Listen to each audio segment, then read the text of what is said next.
Good evening and welcome to 60 Minutes. First tonight, inside the billion-dollar cocaine war that stretches all the way from South America to Australia.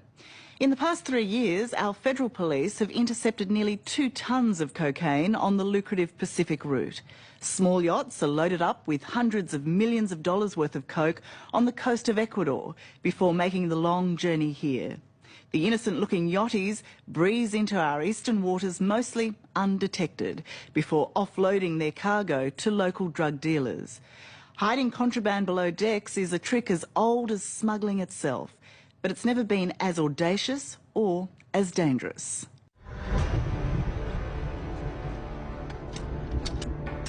This is where the journey begins.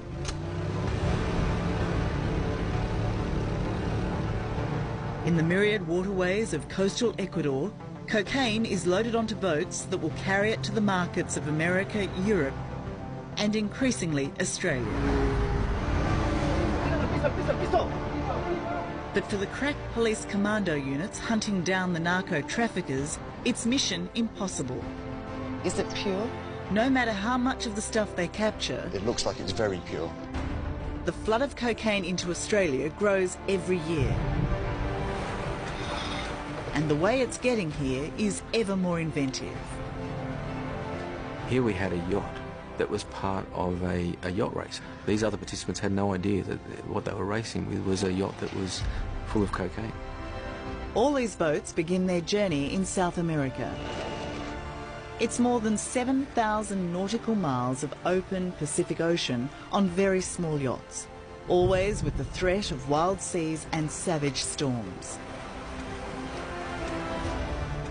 And as Andrew Colvin, Assistant Commissioner of the Australian Federal Police, warns, there's always the threat of capture. That's a popular and lucrative route for organised crime to try and penetrate.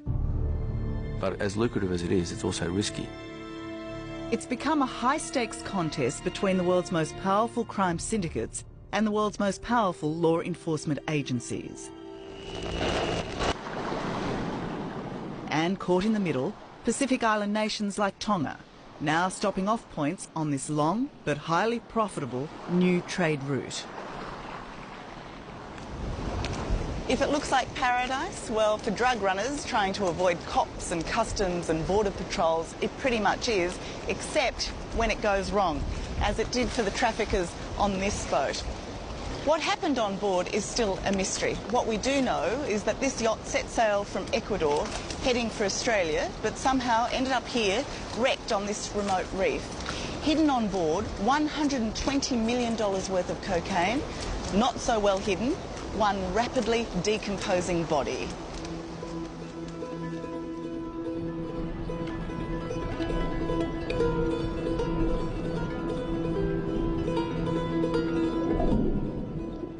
The corpse was this man, Slovakian national Milan Rinzak, dead at least 3 weeks before he was found on board the wrecked yacht Djeriv. How he died still confounds authorities. The autopsy has been done. There's nothing in that suggests foul play, but you've got to understand the body had deteriorated considerably in the heat. Grant O'Fee is Tonga's perplexed police chief. If it wasn't foul play, how might have he died?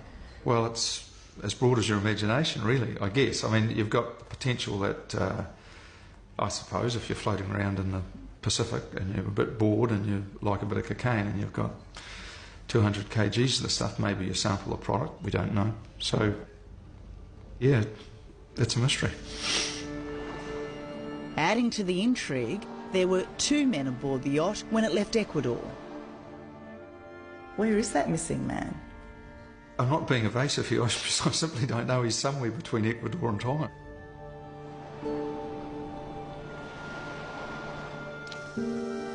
This was the Djeriv just a few months before it set sail. The plush 13-metre yacht was bought in Panama by an unknown buyer who handed over $90,000 in cash. The US Drug Enforcement Agency started tracking it from Ecuador but lost it somewhere in the vast Pacific. pretty wrecked, isn't it? Kurt Coulson is a fishing guide in Tonga who knows these waters well. Definitely not surprised that it ended up on this reef here if nobody was driving it.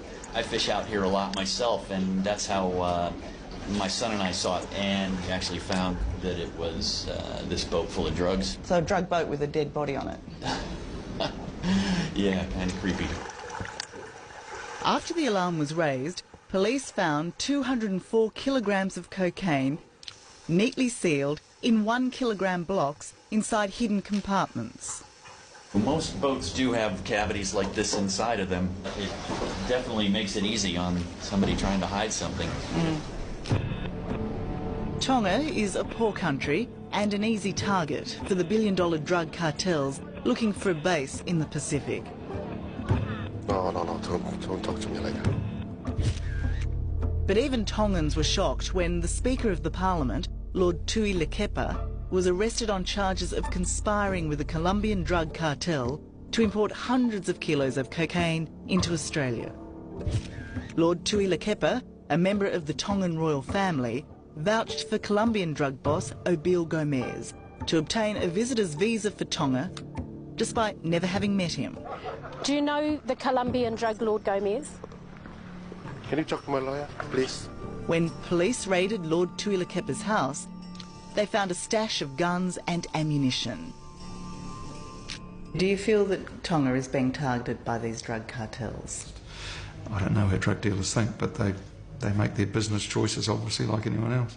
Is their business choice made easier if you have members of Parliament who are happy to be involved in the drug trade, as one of yours has been accused of doing?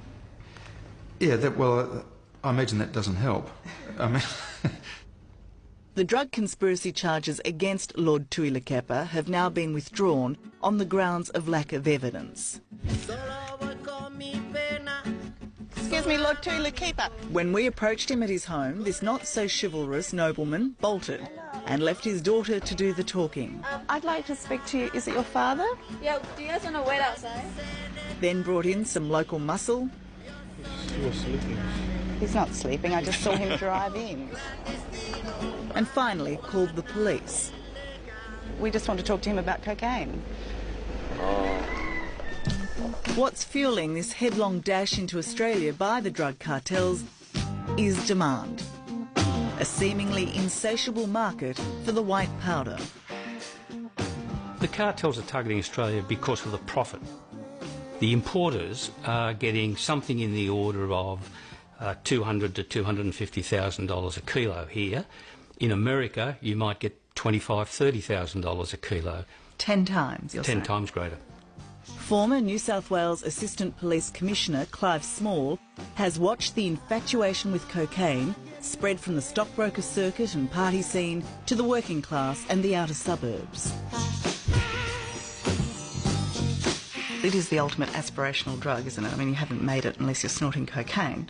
And I think that's probably the attraction. I don't think cocaine still has the stigma that some of the other drugs have, and there's always an abundance of it. Just a short time ago arrested Richard Buttrose, who at the time was driving this blue Mercedes-Benz.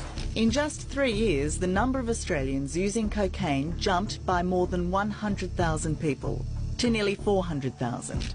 If you know where to look, it's everywhere, even though the police make a big show of the drugs they've seized.